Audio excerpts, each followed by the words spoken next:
नमस्कार, मैं हूं प्रेम शंकर सिंह और आप देख रहे हैं मन कही। तेज प्रताप यादव बिहार की राजनीति में तूफान मचाए हुए हैं। जो वो कर रहे हैं और जो उनकी रणनीति है, उससे तमाम जो दूसरी पार्टियां हैं उनमें हड़कंप मचा हुआ है। अब जिस तरीके से वीवीआईपी जो पार्टी है उससे उन्होंने गठबंधन किया और उनके साथ जो 4-5 और पार्टियां थी, छोटी पार्टियां हैं, लेकिन गठबंधन तो हुआ। आप समझिए कि जिस बेटे को आपने नकारा समझकर घर से निकाल दिया, पार्टी से बाहर कर दिया, अब वही बेटा उस तरीके से राजनीति कर रहा है जिसकी कल्पना किसी ने नहीं की थी। मैं आऊँगा कि किस लिए ये वीडियो मैं आज बना रहा हूँ। तेज प्रताप यादव जिस तरीके से अपने आप को पूरे चक्रव्यूह से बाहर निकालकर अपने आप को संभालने की कोशिश कर रहे हैं, वो वास्तव में एक सराहनीय काम है। तारीफ होनी चाहिए उनकी। और पूरे बिहार में तेज प्रताप यादव को लेकर चर्चा हो रही है, लोग उसका विश्लेषण कर रहे हैं। वो किस तरीके से राजनीति को लेकर जा रहे हैं बिहार में, उस पर भी चर्चा हो रही है। चर्चा ये भी होने लगी है कि वो आरजेडी को नुकसान पहुंचा सकते हैं, तेजस्वी यादव को नुकसान पहुंचा सकते हैं। इन सब चीज़ों पर बातचीत करूंगा। उससे पहले मैं ये आपको बताऊं कि ये वीडियो मैंने क्यों बनाया और क्यों बनाने के पीछे की वजह बता रहा हूँ आपको।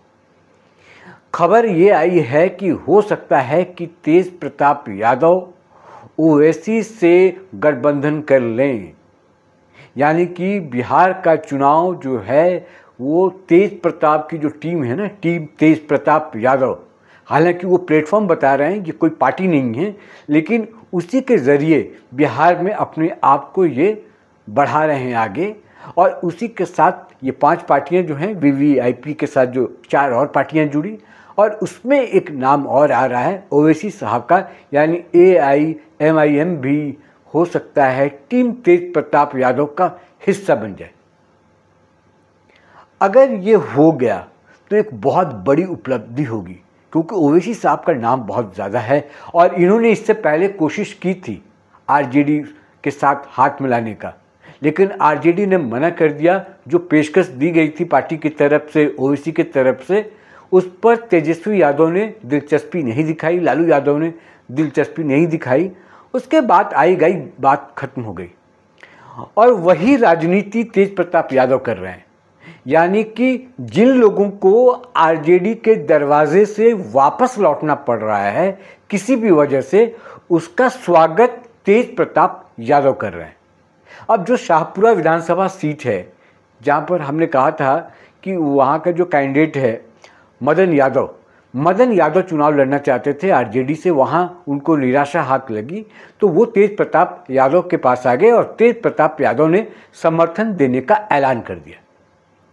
यानी कि आरजेडी से नाराज हर उस व्यक्ति को ये जगह दे रहे हैं जो तेज प्रताप यादव जिसके लिए कर सकते हैं, जो वहाँ से वापसी होना पड़ा। उसी कड़ी में ओवैसी साहब भी हैं। दूसरी बात जो मैं कह रहा हूँ, वीवीआईपी जो पार्टी है, जो 5 पार्टियां हैं, उसमें थोड़ा कह लीजिए आप कि बड़ी पार्टी एक वही है वीवीआईपी, जिसके प्रदीप निषाद मुखिया हैं। ये वही प्रदीप निषाद हैं जो कि मुकेश सहनी के साथ पार्टी बनाई थी वीआईपी, यानी कि उनके जूनियर होकर उन्होंने काम किया था, लेकिन वहाँ पर तवज्जो नहीं मिला, किसी वजह से वो अलग हो गए। तब इन्होंने वीवीआईपी पार्टी बनाई और वही पार्टी अब तेज प्रताप यादव के साथ, यानी कि जो मुकेश सहनी है वो तेजस्वी के साथ, और जो उससे रूठा हुआ आदमी है मुकेश सहनी से, उसी का पार्टनर कह लीजिए, जूनियर कह लीजिए, जो कह लीजिए, अब वो तेज प्रताप यादव के साथ है। यानी कि वो तमाम ऐसे लोग जो डेंट पहुंचा सकते हैं आरजेडी को, तेजस्वी यादव को, उनको अपने साथ लाने की कोशिश कर रहे हैं, या जो आ रहे हैं उनका स्वागत कर रहे हैं तेज प्रताप यादव। ये कहानी है पूरी। अब पूरे बिहार में इस बात को लेकर चर्चा हो रही है कि तेज प्रताप यादव बदले बदले से नजर आ रहे हैं और सबसे पहले मैंने वीडियो बना के बताया भी था आपको कि तेज प्रताप यादव को ये समझने की भूल मत कीजिएगा जो आज से वो 2-4 साल 1 साल पहले थे। जब से उनको पार्टी और घर से बाहर किया गया है तब से तेज प्रताप यादव की राजनीति बदल गई है।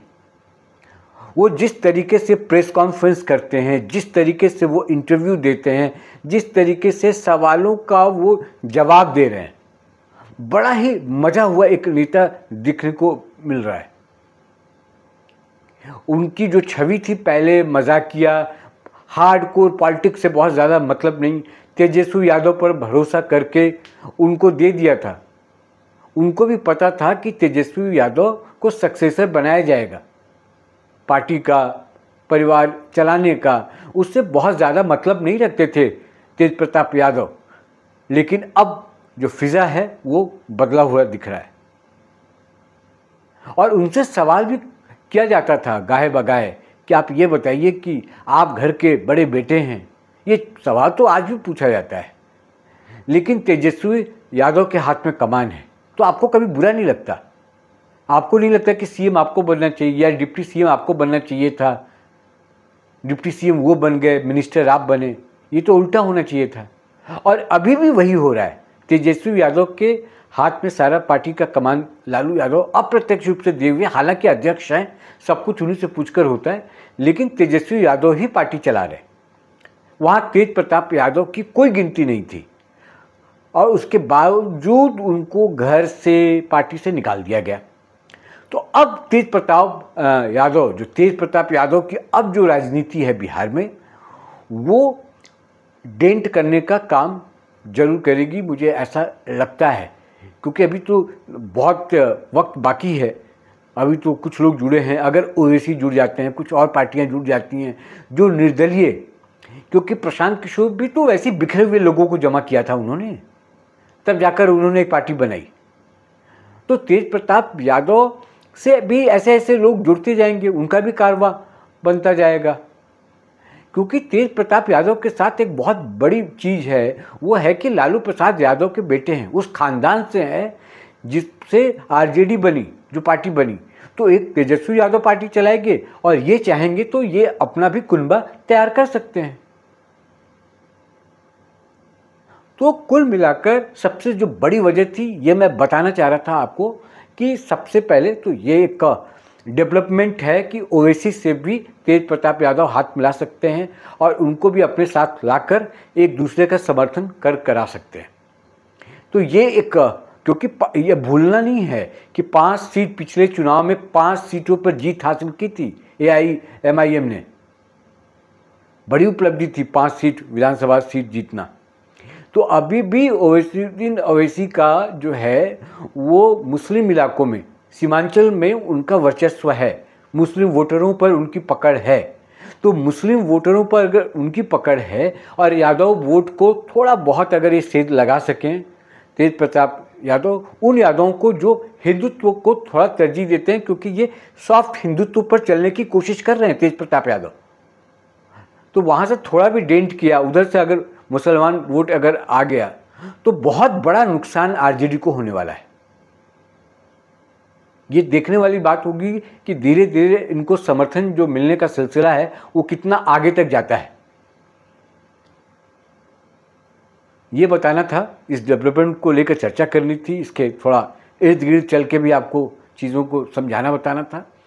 कुछ होता है तो बताते हैं, लेकिन ये खबर मेरे पास आई थी तो मैं सोचा कि अपने मनकही के दर्शकों के साथ भी साझा करूं, क्योंकि ये बड़ा डेवलपमेंट होने वाला है। क्योंकि यही जो तेज प्रताप यादव ने किया प्रेस कॉन्फ्रेंस करके, मैं कह रहा हूं कि छोटी पार्टी, किसी की कोई औकात नहीं, 200 वोट लाने वाले, 300 वोट लाने वाले कैंडिडेट या वैसी पार्टी है, मैं समझ गया। लेकिन मैसेज जो जा रहा है आप समझिए। आप प्रेस कॉन्फ्रेंस कर रहे हैं, लोग आपके साथ जुड़ रहे हैं। आप अगर महुआ जाते हैं अपने विधानसभा क्षेत्र में, वहाँ भीड़ लग जाती है, युवाओं का साथ आपको मिल रहा है। और जो तेज प्रताप यादव के साथ अन्याय हुआ है परिवार में, उसकी भी चर्चा हो रही है बिहार की राजनीति में। जो वोटर हैं उनके सामने एक ये भी मुद्दा है कि तेज प्रताप यादव के साथ अन्याय हुआ है। तेजस्वी यादव ने अपने मन मर्जी से शादी की तो वहाँ बवाल नहीं हुआ, और तेज प्रताप यादव ने अगर कुछ किया भी है और वो भी स्वजातीय, तो इस पर इतना बवाल क्यों? ये तमाम सवाल हैं, तमाम मुद्दे हैं, चर्चा होती रहेगी। आज इस वीडियो में इतना ही, मुझे दीजिए इजाज़त। मन कहीं को सब्सक्राइब ज़रूर कर लीजिए, ये मेरा रिक्वेस्ट हमेशा आपसे रहता है। मुझे दीजिए इजाज़त, नमस्कार।